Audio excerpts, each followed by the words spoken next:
Are your students confused when you mention that their G major piece is related to and actually also an E minor? Kind of leaves them wondering, how's that even possible? Well, if you're teaching late elementary piano students, these 10 relative major and minor activities will transform how your students understand these key relationships and hear the emotional depth in their own music. So why should you include relative major and minor activities when lesson time is already tight and you're thinking, I just want them to learn the music. They just want to learn the music. That's because these activities help students become more musical listeners and players without adding additional pieces to learn. They discover emotional depth in the music they're already practicing while building essential theory foundations for future levels. By the way, welcome. I'm Rosemarie. I've been teaching for over 20 years and composing imaginative educational piano music for nearly as long here at Must Love Music. So let's start with some hearing activities that help students recognize the mood differences between relative keys. First, mood detective. Play a short excerpt from your student's piece in the original key, then play the same excerpt transposed into its relative major or minor, and ask them which version sounds brighter or which feels mysterious. There's no need to name the keys initially. We just want them to hear the difference. I'm going to give you an example of a piece that's in both a major and relative minor so that you can hear how this sounds within a piece. I want you to listen for how the same musical patterns create completely different moods at different points within the piece.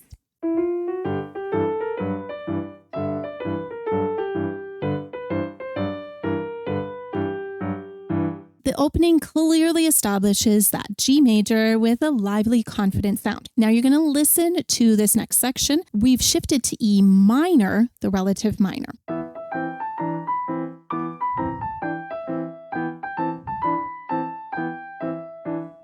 Do you notice how the mood becomes more mysterious while using the same notes from our one sharp key signature? Now, as always, this sheet music is available on my site, or you can scan the QR code here to get access to it. Activity 2 is pattern recognition. Play a melodic or harmonic sequence from their piece, so either melody or chord progression, and then play it starting from the relative key center. For example, if the piece is in F major, you would play that sequence in F major and then play it in D minor. Ask if the pattern sounds familiar, even though it might feel a little different. It also helps students internalize those accompaniment patterns in both major and minor keys when they have the same pattern throughout. And we actually heard this in Backyard Barbecue Boogie. When students only play what's written, they miss the deeper musical connections that are happening in their piece. These activities help them feel how the same patterns create different emotions and develop the kind of musical intuition that transforms them from note readers into true musicians. So activity 3 is scale connection. Have your students play the scale that initially starts their piece. So again, if it's in, say, F major, get them to play an F major scale, and then find the relative key starting note within that same scale and play from there. There's no new notes to learn. In the companion video, I'm going to link it here. I share a quick tip for finding relative keys that your students can use, plus how they can do the activity 5 that I mentioned in this video. So you're going to see an example of it. For activity 4, the ending experiment. Have them play a simple phrase from their piece, but then end it on the relative key's tonic instead of the original tonic. It changes the feeling of resolution and can add a darker, more mysterious feel that's fascinating for students to discover. Activity 5, pattern transposition. Choose a repetitive accompaniment pattern from their piece. So it could be broken chords, Alberti bass, waltz pattern, the boogie pattern, and then have them play it starting from the relative key's tonic note. Sometimes you can extend pieces by transposing sections to the relative major or minor. So I'm going to let you hear this concept using Ripples on the Lake.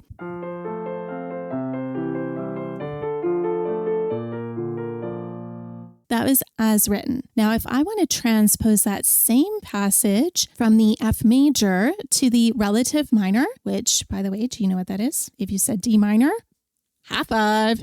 All right, so here's the same passage transposed into that D minor, that relative minor.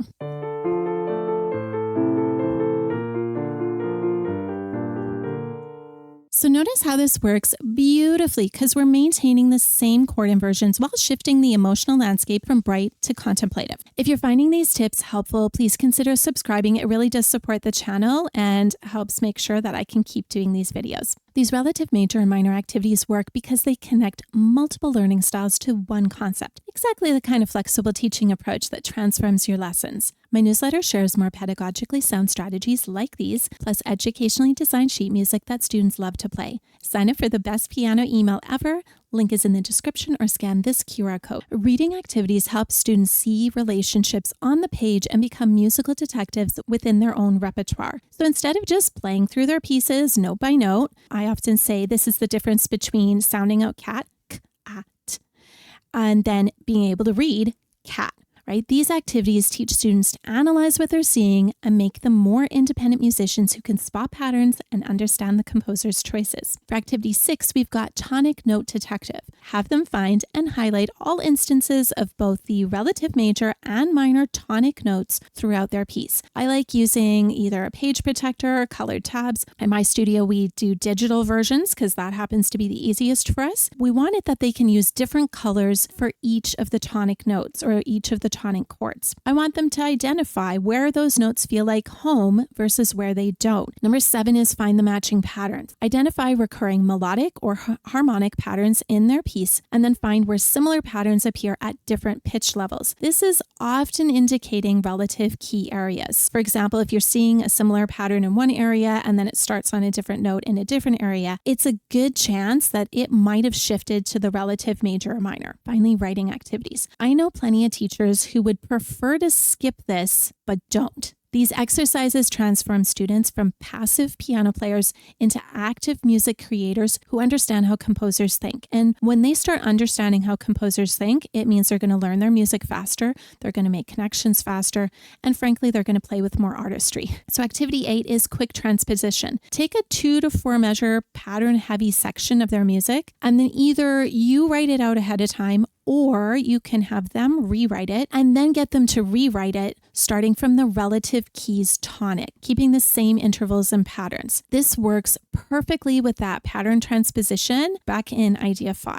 So you could get them to play it and then get them to write it. Activity 9 is chord symbol translation. So write basic chord symbols above a simple progression from their piece. I really encourage getting them to write it in, not you writing it in, and then show them how that same chord progression works when it's centered around that relative key. So for example, if the key was in, say, F major, write out the chord symbols and then show them, well, if we transpose this into D minor, what would those same chords look like? Now, this works best when the same chord progression appears in both keys. So for example, if we say the 1, 4, 5 in both major and minor keys, or in the case of my example that I played earlier from Ripples on the Lake is only in F major, but then I would get a student or I would demonstrate to a student how you could extend it by doing the relative minor. For activity 10, resolution rewrite. Take a phrase ending on the original tonic and then rewrite that last 1 or 2 measures to end on the relative tonic, instead creating different resolution feelings.